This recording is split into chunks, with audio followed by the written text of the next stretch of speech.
हूँ साक्षी ममगाई। खटीमा के अधर में अटके चंपावत के समर में लड़के धामी आखिर में उभरे हैं सबसे बड़े बाजीगर बनके।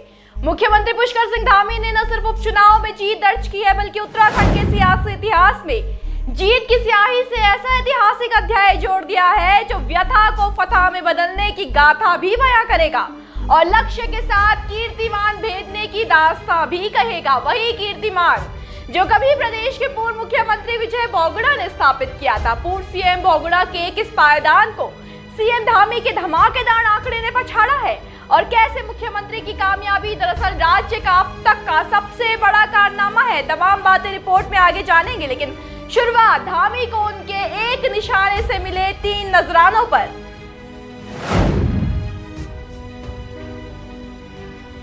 भाजपा के साथ साथ प्रदेश की नजर जिस निर्णायक परीक्षा के नतीजों पर लगी थी वो शुक्रवार सुबह खोल दिए गए हैं। उत्तराखंड की चंपावत विधानसभा सीट पर हुए उपचुनाव के नतीजे घोषित हो चुके हैं और इसी के साथ उपचुनाव के विजेता पुष्कर सिंह धामी के नाम का डंका राज्य में हर ओर उसके हर छोर में बज गया है।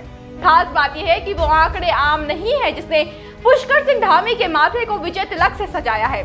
जानकारी के लिए बता दें कि बीजेपी उम्मीदवार सीएम पुष्कर सिंह धामी पूरे 54,121 वोटों से उपचुनाव में जीते हैं। उन्हें समर में जनता ने 58,000 से अधिक वोटों का समर्थन दिया। इसी के साथ कांग्रेस प्रत्याशी निर्मला गहतोड़ी, सपा समर्थित मनोज कुमार भट्ट और निर्दलीय हिमांशु गटकोटी को धामी ने सरलता से मैदान में धूल चटा दिया। बातें हैं जीत के मायनों पर।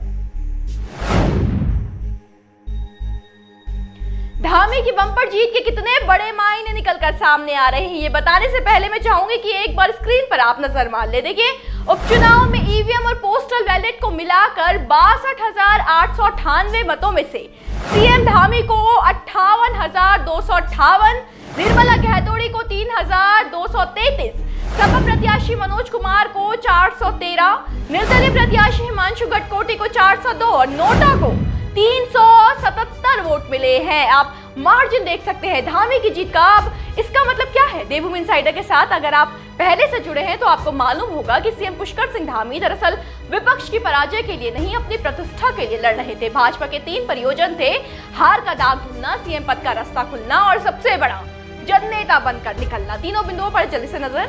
खटीमा से कांग्रेस प्रत्याशी भुवन चंद्र कापड़ी से मुकाबले में भाजपा के युवा सीएम के 5800 वोटों से हारने के बाद धामी के दामन पर हार का दाग लग गया।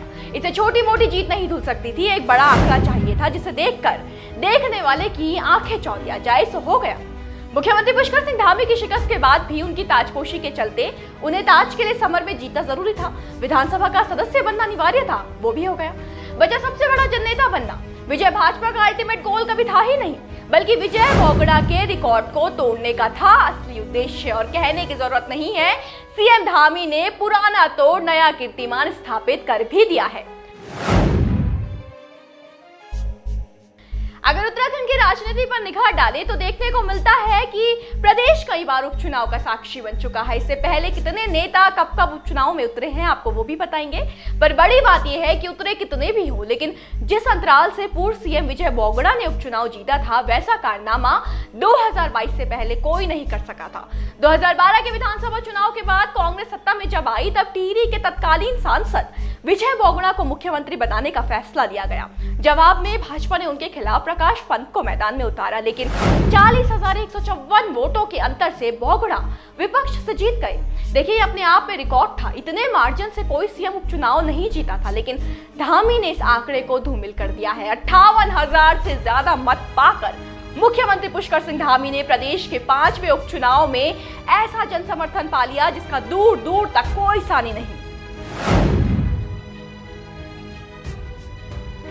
बता दें कि उत्तराखंड बनने के बाद से ही मुख्यमंत्रियों के उपचुनाव लड़ने की एक परंपरा सी चली आ रही है। इसी कड़ी में सीएम धामी से पहले 4 सीएम विधानसभा पहुंचने के लिए उपचुनाव लड़ चुके हैं। विजय बोगड़ा तीसरे सीएम थे जो उपचुनाव में उतरे थे। उनसे पहले 2002 में पंडित नारायण दत्त तिवारी और 2007 में major general BC Khanduri by election के रण में रहे। 12 में बोगड़ा ने उपचुनाव लड़ा था। उनके बाद 2014 में हरीश रावत ने फिर इसी परंपरा को निभाया। हालांकि अब तक 5 के 5 सीएम उपचुनाव में कामयाब रहे हैं, लेकिन अंतर देखिए, पंडित नारायण दत्त तिवारी 75% से ज्यादा मतों के साथ जीते थे, वही मेजर जनरल बीसी खंडूरी 14,000 वोटों से जीते। बोगड़ा की बात करें तो बोगड़ा ने 40,154 वोटों के अंतर से पटकनी थी। जैसे कि बताया, हरीश रावत 20,600 वोटों के अंतर से चुनाव जीते थे, लेकिन कोई भी आंकड़ा धामी के 54,000 के इर्द गिर्द नहीं घूमता। मतलब साफ है कि चंपावत न केवल उपचुनाव की धुरी बना, बल्कि इतिहास रचने का गवाह भी रहा। इसी सरजमी पर सीएम बाजीगर बनकर उभरे हैं।